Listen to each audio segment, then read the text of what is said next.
report highlights how moms-to-be are facing discrimination on the job. Joining us now via Skype, Emily Martin, Vice President and Senior Counsel at the National Women's Law Center. Good morning to you. And what are some of the ways that pregnant ladies are feeling discriminated at work?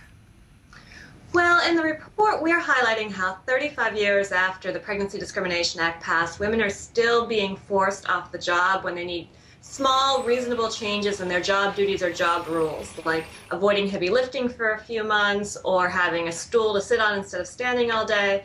And too often employers are using those requests for reasonable accommodations as an excuse to fire women or push them out of the workplace on unpaid leave during their pregnancy. What are those employers saying? What's their reasoning? Well, I think that a lot of employers think that they don't have an obligation to accommodate pregnant workers under law.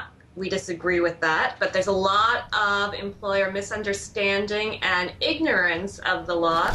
And I think for a lot of employers, especially in low-wage industries, there's just a culture of saying no to an employee's request if the employer thinks that it can.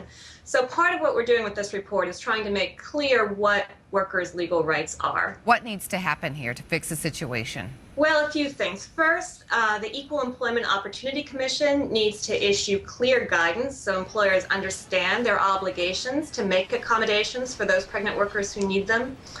And Congress should pass the Pregnant Workers Fairness Act, which is a bill that would make unmistakably clear that pregnant workers have a right to reasonable accommodations on the job, just like employees with disabilities do. Is this a prevalent problem, or is this a small minority of women?